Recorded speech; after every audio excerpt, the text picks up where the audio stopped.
محمد رسول الله محمد رسول الله أرجو رضاك يا أنت الرحيم يا هبني عطاك يا أنت الكريم منك العطاء يا أنت العظيم يا فيك الرجاء يا أنت الحليم.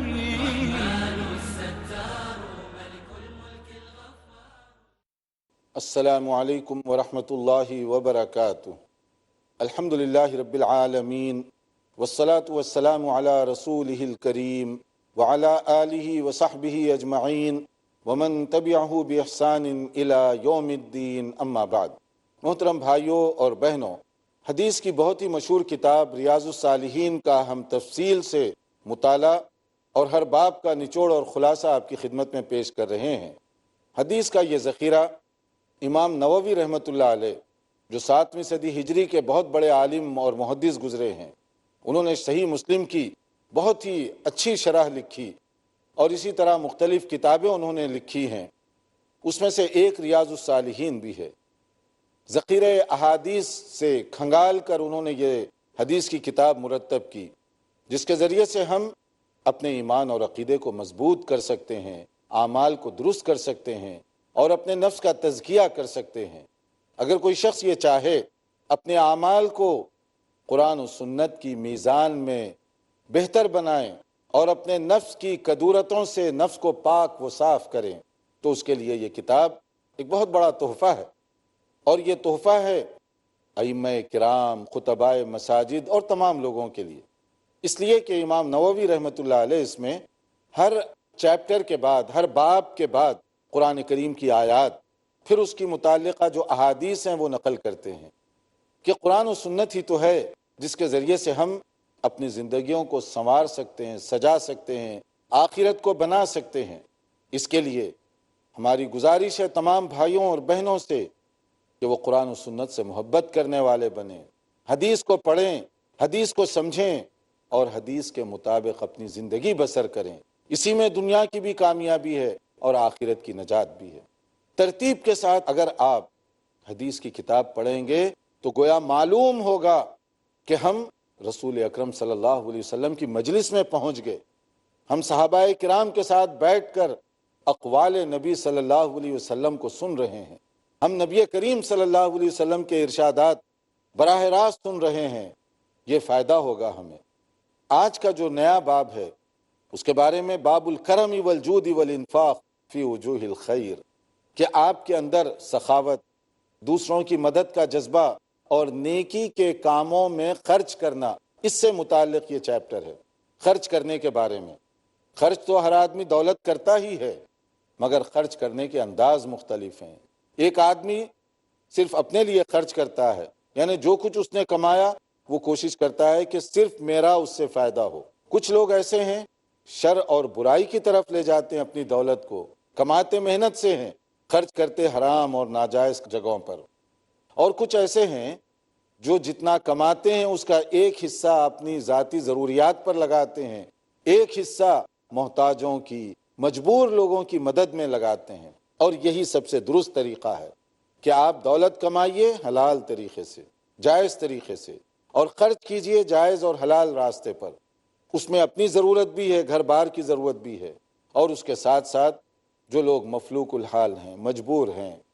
ان کی جو پریشانیاں ہیں اس میں بھی مدد کرنے کی کوشش کریں. کیا معلوم کہ وہ پیسہ جو میں کسی غریب کے لیے خرچ کر رہا ہوں قیامت کے دن مجھے جنت میں لے جانے کا ذریعہ بن جائے. کیا معلوم کہ وہ لڑکا جو پیسوں کے نہ ہونے کی وجہ سے تعلیم سے محروم ہے، اگر میں معمولی سی ہیلپ کر دوں وہ کوئی بہت بڑا آدمی بن جائے. زندگی بھر وہ جو نیکیاں کرے گا ثواب اس کا مجھے بھی ملتا رہے گا، اس لیے کہ اس کی تعلیم کو جاری رکھنے کا میں سبب بنا. کہیں پانی کی ضرورت ہے، کنواں کھدوا دیا، ٹیوب ویل کا انتظام کر دیا. جب تک پانی سے مخلوق کو فائدہ پہنچے گا، چاہے جانور ہی کیوں نہ ہو، پرندے ہی اس سے پانی پئیں، مگر اس کا ثواب بنانے والے کو پورا پورا ملتا رہے گا. اسی طرح کے خیر کے کام، جیسے قرآن کریم سورہ بقرہ میں مختلف جگہوں پر یہ بات بتائی گئی. آیت 272 کو بھی آپ دیکھیں، وما تنفقوا من خیر فلانفسکم، جو کچھ تم خرچ کرتے ہو اللہ کے راستے میں سمجھ لو کہ یہ تمہارا ہی فائدہ ہے۔ یعنی اللہ پر کوئی احسان نہیں، نہ اللہ کو ضرورت، اللہ تو خود رزاق ہے، وہ تو رب العالمین ہے، وہ تو خالق ہے، پیدا کرنے والا ہے، سب کچھ اس کا ہے، مگر اگر میں خرچ کروں تو میرا اپنا فائدہ ہوگا۔ شرط کیا ہے؟ اللہ کی رضا کے لیے خرچ کیا جائے، اللہ کی خوشنودی حاصل کرنا، یہ اگر جذبہ ہوگا تو جتنا بھی میں خرچ کروں گا اس سے بڑا چڑھا کر مجھے واپس کر دیا جائے گا۔ 1 پیسہ میں دوں گا 70 گنا واپس ملے گا، اور اگر نیت اچھی ہوگی 700 گنا واپس ملے گا، اور اگر اخلاص اور نیت اچھی ہو تو پھر اللہ کے خزانوں میں کوئی لمٹ نہیں ہے، بلکہ وہ جتنا چاہے نواز دے گا۔ معمولی سی چیز اگر ہم صحیح انداز سے خرچ کریں گے اللہ تعالیٰ کے راستے میں تو اس کا اتنا زیادہ فائدہ ہے۔ اور وہ آدمی جس کو اللہ نے دولت دی ہے صحیح جگہ پر خرچ کرتا ہے، اور وہ آدمی جس کو اللہ نے دین کا علم دیا اور اس کا صحیح استعمال کرتا ہے، یہ قابل رشک ہیں، باعث سعادت ہیں یہ لوگ۔ رسول اکرم صلی اللہ علیہ وسلم نے تو یہاں تک فرمایا لا حسد الا فی اثنتین، یعنی رشک کرنا صرف 2 ہی آدمیوں پر جائز ہے۔ کون کون ہیں وہ 2 آدمی؟ رجل آتاہ اللہ مالا فسلطہ علی ہلکتہ فی الحق، کہ وہ آدمی جس کو اللہ نے دولت دی حق کے راستے میں خرچ کرتا ہے۔ آپ اس پر رشک کر سکتے ہیں، اس کو اچھی نظر سے آپ دیکھ سکتے ہیں، حسد یعنی جائز معنوں میں یہاں پر، کہ یا اللہ اگر اسی طرح دولت مجھے بھی ملے تو میں دین کے کاموں میں خرچ کروں گا، میں اچھے اچھے کام کروں گا، تو یہ ایک نیک جذبہ ہے، اچھا خیال ہے، یہ آپ رکھ سکتے ہیں۔ اسی طرح سے ایک دوسرا آدمی وَرَجُلٌ آتَاهُ اللَّهُ حِكْمَةً فَهُوَ يَغْزِي بِهَا وَيُعَلِّمُهَا، صحیح بخاری اور مسلم کی حدیث ہے کہ اور وہ آدمی جس کو اللہ تعالیٰ نے علم، حکمت، دانائی عطا فرمائی اور وہ اس کے ذریعے سے بہتر فیصلے کرتا ہے، لوگوں کو وہ چیزیں سکھاتا بتاتا ہے، تو اس کے بارے میں بھی آپ رشک کر سکتے ہیں کہ یا اللہ اگر مجھے بھی اس طرح کا علم آ جائے تو میں بھی دین کا یہ کام کروں،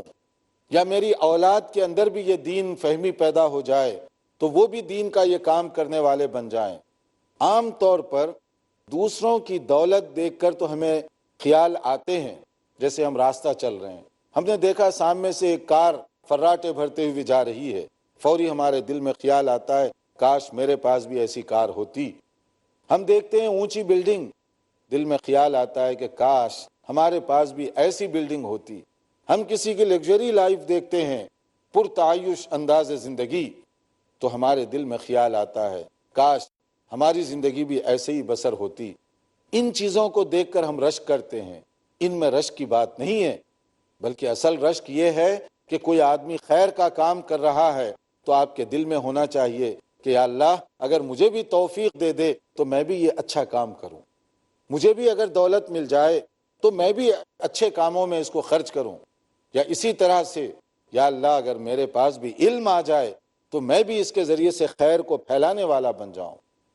اچھی چیزیں لوگوں کے درمیان عام کرنے والا بن جاؤں۔ یہ اچھا جذبہ ہے، یہ جذبہ ہونا چاہیے۔ اور جیسے بعض اوقات ہوتا ہے کہ ایک بچہ اچھا قرآن کی تلاوت کر رہا ہے، ہمارے دل میں خیال ہوا کاش میرا بچہ بھی ایسی تلاوت کرتا، اچھی بات، اچھا جذبہ ہے، اس کے لیے آپ کوشش کیجئے، اس کے لیے آپ محنت کیجئے۔ ایک بچے کو آپ دیکھتے ہیں کہ وہ حافظ قرآن ہے اور ساتھ ساتھ ماڈرن ایجوکیشن جو اسکول کی تعلیم وہ بھی پڑھ رہا ہے، آپ کے دل میں خیال آتا ہے کہ کاش میرا بچہ بھی یہ دونوں چیزوں میں ماہر بنتا، اچھی بات، اچھا خیال ہے، کوشش کیجئے، اس کے لیے محنت کیجئے۔ اگر وہ بچہ کر سکتا ہے تو آپ کا بچہ کیوں نہیں کر سکتا؟ اس کے لیے کوشش کی ضرورت ہے، دعا کی ضرورت ہے ساتھ ساتھ۔ اسی طرح سے نبی کریم صلی اللہ علیہ وسلم نے ایک مرتبہ صحابہ اکرام سے سوال کیا، آپ کا کیسے انداز تھا دیکھیے۔ کبھی آپ صحابہ سے پوچھتے تھے، کوسچن اینڈ آنسر، پوچھا کہ تم جانتے ہو ایسے آدمی کو جو اپنی دولت کے مقابلے میں وارثین کی جو دولت ہے، یعنی مرنے کے بعد جو لوگ حقدار بن جائیں گے، جو دولت اس میں بٹے گی، وارثین کی دولت، میراث، اس کی زیادہ حفاظت کرتا ہے؟ تو صحابہ گہرائی میں نہیں گئے، تو انہوں نے کہا کہ اے اللہ کے نبی صلی اللہ علیہ وسلم، آخر وہ کون آدمی ہوگا جو اپنی دولت کے مقابلے میں دوسروں کی دولت کی زیادہ حفاظت کرے، جو اس کو جتن سے رکھے، دیکھ بھال کرے؟ کون ایسا ہو سکتا ہے؟ تو نبی صلی اللہ علیہ وسلم نے فرمایا کہ اصل میں وہ آدمی ہے کہ جو اپنے وہ مال کو جو پیچھے چھوڑ کر جانے والا ہے صرف اس کی حفاظت کر رہا ہے، جبکہ وہ وارثین کا ہے، آپ کا نہیں ہے، آپ کے نام پر ہے، مرنے کے بعد کسی اور کا ہونے والا ہے، آپ اس کی حفاظت کر رہے ہیں، مگر جو آپ کے کام آنے والا ہے، یعنی آپ کا صدقہ اور خیرات، نیکیوں میں آپ کے اخراجات اور جائز جگہوں پر آپ کا خرچ کرنا دولت، اس میں آپ بخیلی اور کنجوسی کر رہے ہیں، تو اپنے لیے آپ حفاظت نہیں کر رہے ہیں، اپنے کام آنے والی دولت کی حفاظت نہیں کر رہے ہیں، دوسروں کے حوالے ہونے والے مال کی وہ خوب حفاظت کر رہے ہیں آپ۔ کتنی پیاری اگزامپل دی گئی، کیسی مثال دی گئی۔ یہ صحیح بخاری کا واقعہ ہے، ایکم مال وارثی احب الیہ من مالہ، کون آدمی ہے جس کو وارثین کے مال کی حفاظت کا، اس کے دیکھ بھال کا زیادہ شوق ہے؟ اکثر لوگ ایسے ہی ہیں، آخرت کے لیے کوئی تیاری نہیں، ان کے پاس کوئی دولت نہیں، اچھے کاموں کے لیے ہاتھ تنگ ہے اور خیر کے کاموں کے لیے کوئی گنجائش نہیں ہے، سارا جوڑ جوڑ کر رکھے ہوئے ہیں، مگر وہ جوڑا ہوا کس کے کام آنے والا ہے؟ آپ کے کام نہیں، وہ جوڑا ہوا آپ چھوڑ کر جائیں گے، کسی اور کے کام آ جائے گا، وہ کوئی اور اس پر قبضہ کر لے گا۔ اس لیے کوشش کریں اپنا جو کام آنے والا مال ہے اس کی حفاظت کریں، اس کی سرمایہ کاری کریں، اس کے لیے انویسٹمنٹ کا انتظام کریں۔ ناظرین، یہاں وقت ہوا ہے ایک مختصر بریک کا، دیکھتے رہیے پروگرام، انشاءاللہ وقفے کے بعد حاضر ہوں گے۔ أنت الكريم ومنك العفاف يا ناظرین، وقفے سے پہلے ہم بتا رہے تھے کہ اگر کسی کو اللہ نے دولت دی ہے، علم دیا ہے، اور وہ اس کا صحیح استعمال کرتا ہے تو اس پر رشک کرنا درست اور جائز ہے۔ یہ خواہش کرنا کہ یا اللہ اگر مجھے بھی دولت ملے تو میں اچھے کاموں میں اس کو خرچ کروں گا، اسی طرح سے اگر مجھے بھی علم ملے تو میں اس کا بہتر استعمال کروں گا، یہ جذبات ہونا چاہیے۔ خیر کی چیزوں کو دیکھ کر شوق پیدا کیجیے، دنیا کی چیزوں کو دیکھ کر اس سے نیچے دیکھیے، تاکہ آپ کے اندر حرص، طمع، لالچ، گریڈینس، یہ چیزیں پیدا نہ ہوں۔ نبی کریم صلی اللہ علیہ وسلم کا انداز کیا تھا؟ آپ دوسروں کی مدد کرنے سے کبھی کتراتے نہیں تھے، جو میکسیمم آپ کی کوشش ہوتی، زیادہ سے زیادہ کوشش، وہ دوسروں کی مدد کے لیے کر دیا کرتے تھے۔ ما سئل رسول اللہ صلی اللہ علیہ وسلم شیئا قط فقال لا، صحیح بخاری اور مسلم کی یہ حدیث ہے، کبھی ایسے نہیں ہوا کہ نبی صلی اللہ علیہ وسلم کے پاس کوئی ضرورت مند آئے، کوئی چیز مانگے اور آپ کہہ دیں کہ نہیں میں نہیں دوں گا تم کو۔ جتنی آپ کے پاس گنجائش ہوتی، آپ ممکنہ حد تک کوشش کرتے کہ مانگنے والے کو خالی ہاتھ نہ لوٹایا جائے، یعنی ایک طرف مانگنے کو پسند نہیں کیا گیا اور دوسری طرف نبی صلی اللہ علیہ وسلم کا یہ انداز تھا کہ ضرورت مند کو کبھی خالی ہاتھ نہیں لوٹایا کرتے تھے، محتاج اور سائل کو کبھی خالی ہاتھ نہیں بھیجا کرتے تھے، بلکہ جتنی بھی ہو سکتی، جیسے بھی ہوتی، آپ اس کو مدد کیا کرتے، کیونکہ ایک حدیث قدسی ہے جس کے اندر بتایا گیا، قال اللہ تعالی، اللہ کا یہ ارشاد ہے، انفق یا ابن آدم ينفق علیک، صحیح بخاری اور مسلم، یہ اللہ کا وعدہ ہے کہ تم اے بنی آدم خرچ کرو تاکہ اللہ تعالیٰ تم پر خرچ کرے، یعنی جو اللہ کے راستے میں خرچ کرے گا اللہ تعالیٰ کا وعدہ ہے اس پر خرچ کرے گا، تنگ دست نہیں ہوگا، غریب اور فقیر نہیں ہوگا۔ اس لیے ایک اور حدیث ہے صحیح مسلم کی جس میں کہا گیا، ما نقص صدقۃ من مال، کہ صدقہ کرنے کی وجہ سے دولت کم نہیں ہوگی، اللہ کا وعدہ ہے کہ اس کو دیا جائے گا۔ وما زادہ اللہ عبدا بعفو الا عزا، اگر کوئی آدمی اپنے اندر عفو درگزر، معاف کرنے کی صفت کو اپنا لے، دوسروں کے ساتھ شفقت کا اہتمام کریں، نرمی کا مظاہرہ کریں، عفو درگزر سے کام لینے کی عادت ڈالیں، اللہ تعالیٰ ایسے آدمی کو جو دوسروں کی غلطیوں کو معاف کرتا ہے، اللہ تعالیٰ اس کے مقام کو بہت اونچا کر دے گا، اسے معزز بنا دے گا۔ اور اسی طرح سے فرمایا، وما تواضع احد للہ الا رفعہ اللہ عز وجل، اگر کوئی آدمی عجز و انکساری اختیار کرتا ہے تو اللہ تعالیٰ اور زیادہ اس کی عزت بڑھا دیتے ہیں، اس کے مقام کو اور زیادہ بلند کر دیتے ہیں، یعنی جو تکبر کرے اس کو نیچے کر دیا جاتا ہے، اور تکبر کرنے کے مقابلے میں عجز و انکساری کو کوئی اپنائے اللہ تعالیٰ اور اس کو نوازتے ہیں اور اس کو دیتے چلے جاتے ہیں۔ تو اس لیے اللہ کے راستے میں دیتے ہوئے آدمی کو کبھی بخیلی نہیں کرنا چاہیے۔ دیکھیے نبی کریم صلی اللہ علیہ وسلم کا انداز کیا تھا۔ صحیح حدیث ہے ترمذی کی کہ نبی کریم صلی اللہ علیہ وسلم کے گھر ایک مرتبہ بکری ذبح ہوئی، اور پھر کیا ہوا، وہ بکری کا گوشت ایک ہاتھ یعنی ایک شولڈر سمجھ لیجئے کہ تھوڑا سا حصہ گھر میں رکھ لیا گیا اور باقی سارا ضرورت مندوں میں دے دیا گیا۔ نبی صلی اللہ علیہ وسلم جب تشریف لائے تو آپ نے دریافت کیا کہ گھر میں کیا رکھا ہوا ہے اور کیا خرچ ہوا، تو حضرت عائشہ رضی اللہ عنہا نے کہا سارے کا سارا تو دے دیا گیا اور صرف ایک شولڈر گھر میں رکھا گیا ہے۔ تو نبی صلی اللہ علیہ وسلم نے فرمایا کہ نہیں، سارے کا سارا ہم نے بچا لیا، ایک شولڈر صرف جو ہے نا وہ ہمارے لیے بے مقصد ہو گیا۔ کیا معنی اس کا؟ جو کچھ تم نے خرچ کیا، خیرات کیا، دوسروں کی مدد میں بھیج دیا، وہ تو انویسٹمنٹ ہے، آخرت میں کام آئے گا۔ وہ جو اپنے لیے رکھا یہی صرف یہ چیز ہے جو آخرت کے کام نہیں آئے گی۔ یعنی سوچنے کے پیمانوں کو آپ نے درست کر دیا کہ اللہ کے راستے میں دینے سے گھٹتا نہیں بڑھتا ہے، ختم نہیں ہوتا، ریزرو رہتا ہے، قیامت کے دن وہ ملے گا۔ بقیہ کلھا غیر کتفیہا، آپ نے فرمایا گویا کہ سارا گوشت جو تم نے تقسیم کر دیا وہ باقی ہے، اصل میں گھر میں جو تم نے باقی رکھا وہ جو ہے باقی نہیں ہے۔ تو یہ ہے تربیت کا انداز کہ کسی کے ذہن میں یہ نہ آئے کہ دوسروں کو دینے سے دولت گھٹے گی، مال کم ہوگا، نہیں، کام وہاں آئے گا اس وقت جب کہ ہم محتاج ہوں گے، ضرورت مند ہوں گے، اور جتنا ہم دیں گے اس سے زیادہ اللہ تعالیٰ کی طرف سے دیا جائے گا۔ صحیح مسلم کا یہاں پر ایک دلچسپ واقعہ نقل کیا گیا ہے کہ ایک مرتبہ ایسے ہوا کہ کوئی صاحب تنہائی میں سفر کر رہے تھے، جیسے جنگل دیہات اس زمانے میں سفر کا انداز ہوا کرتا تھا، وہ جا رہے تھے تو انہوں نے دیکھا کہ بادل تھوڑا سا چھایا ہوا ہے، اوپر جیسے کلاؤڈ آیا ہوا ہے، تو اب وہ چاہتے تھے کہ شاید بارش ہو، لیکن اچانک انہوں نے ایک آواز سنی کہ فلاں جگہ جا کر فلاں کے کھیت کو سیراب کرو۔ کو بڑا تعجب ہوا، ادھر آگے پیچھے دیکھا کوئی آدمی تو تھا نہیں، تو یہ آواز کس نے دی اور وہ باغ کس کا ہو سکتا ہے، اور وہ آدمی جس کا نام لیا گیا وہ کون ہو سکتا ہے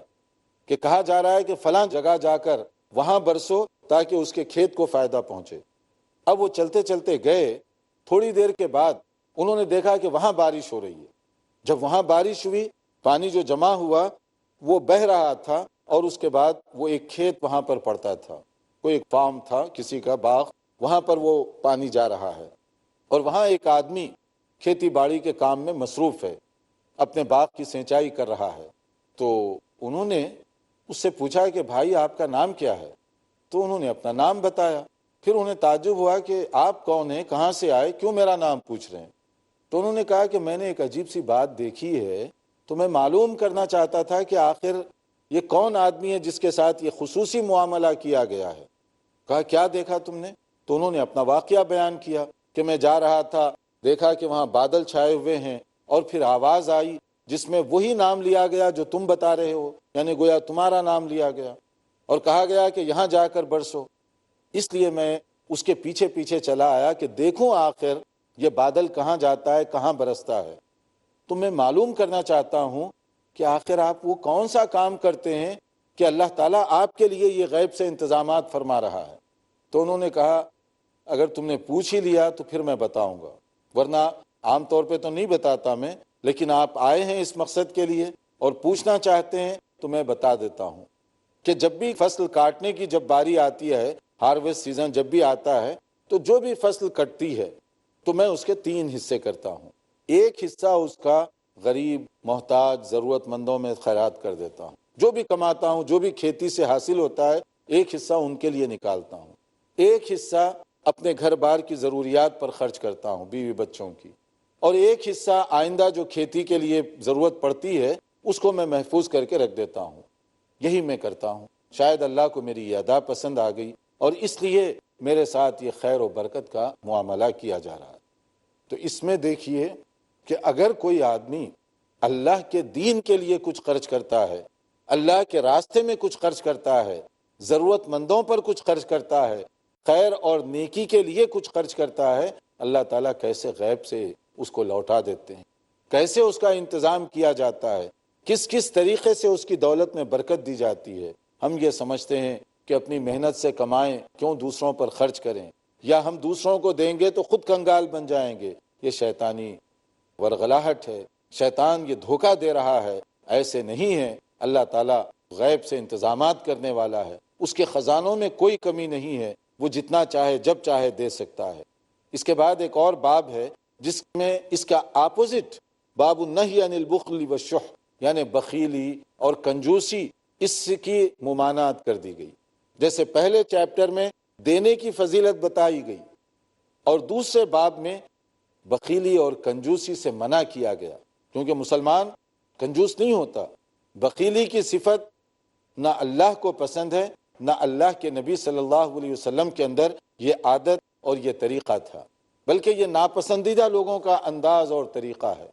ہم کوشش کر رہے ہیں کہ امام نووی نے جو آیات اور جو احادیث ذکر کی ہیں، زیادہ تر توجہ اسی پر رکھی جائے تاکہ ہم مختصر وقت میں زیادہ سے زیادہ باتیں ریاض الصالحین کی آپ کی خدمت میں پہنچا سکیں۔ امام نووی رحمۃ اللہ علیہ نے اپنے اصول کے مطابق یہاں بھی کچھ آیات کا ذکر کیا۔ وَأَمَّا مَن بَخِلَ وَاسْتَغْنَى وَكَذَّبَ بِالْحُسْنَى فَسَنُيَسِّرُهُ لِلْعُسْرَى، کہ جو شخص بخیلی کرے، کنجوسی کرے اور بے نیازی کا اظہار کرے اللہ تعالیٰ سے، خیر کی چیزوں کو جھٹلا دے، تو تنگ ترش اور سختی کی جو زندگی ہے وہی اس کے لیے آسان کر دی جائے گی۔ یعنی جس راستے کو وہ اختیار کر رہا ہے وہی راستے پر وہ چلے گا، اللہ تعالیٰ اس کی دلوں سے عزت کو دور فرما دے گا، اس کے لیے آخرت میں کوئی سرمایہ نہیں ہوگا، کوئی انویسٹمنٹ اس نے نہیں کی۔ اسی لیے نبی صلی اللہ علیہ وسلم نے فرمایا، صحیح مسلم کی حدیث ہے، اتقوا الظلم فإن الظلم ظلمات یوم القیامہ، کسی پر ظلم نہ کرنا، کیونکہ ظلم ایک نہیں کئی بن کر آئیں گے قیامت کے دن، اس کا بدلہ دینا ہوگا۔ واتقوا الشح، اور آپ نے فرمایا بخیلی اور کنجوسی سے پرہیز کرو۔ بخیلی اور کنجوسی یہ اللہ تعالیٰ کو سخت ناپسند ہے۔ فإن الشح أهلك من كان قبلكم، تم سے پہلے جو قومیں گزری ہیں جنہوں نے کنجوسی کی، جنہوں نے بخل کیا، اللہ تعالیٰ نے ان کو ہلاک کر دیا۔ کنجوس اور بخیل لوگ دولت سمیٹنے کے لیے، جمع کرنے کے لیے کیا کیا طریقے اختیار کرتے ہیں۔ حملهم على ان سفكوا دماءهم واستحلوا محارمهم، انہوں نے دولت کمانے کے لیے آپس میں خون خرابہ کیا اور پھر دولت کمانے کے لیے حرام کو اپنے لیے حلال کر لیا، کیونکہ وہ گنتے ہیں نا، اتنے ہی پیسے اور زیادہ اور تھوڑے سے زیادہ اور تھوڑے سے زیادہ، وہ زیادہ لینے کے لیے کنجوسی کرتے ہیں، بخیلی کرتے ہیں، خرچ نہیں کرتے، اور پھر حرام ناجائز غلط چیزوں کے ذریعے سے اپنی دولت بڑھانا چاہتے ہیں کہ تاکہ جو بینک بیلنس بڑا دکھائی دے، بھاری بھرکم دکھائی دے، تو اس کے لیے وہ کنجوسی کرتے ہیں۔ تو بخل یہ نبی کریم صلی اللہ علیہ وسلم کی تعلیمات کے سخت خلاف ہے۔ نبی کریم صلی اللہ علیہ وسلم بڑے سخی تھے، دینے کو پسند فرمایا کرتے تھے، صحابہ کرام کی آپ نے یہی تربیت کی، ہمارے اندر بھی یہی ہونا چاہیے کہ اللہ تعالیٰ دینے والوں کو پسند فرماتا ہے، ان کے لیے خیر و برکت کے دروازے کھولتا ہے، اور جو تنگی کریں، بخیلی اور کنجوسی کریں، اللہ تعالیٰ ان کو پسند نہیں فرماتا۔ اللہ سمجھنے اور عمل کرنے کی توفیق عطا فرمائے۔ والسلام علیکم ورحمۃ اللہ وبرکاتہ۔ هذا القرآن يوحدنا لطريق الخير يوجهنا، الله تعالى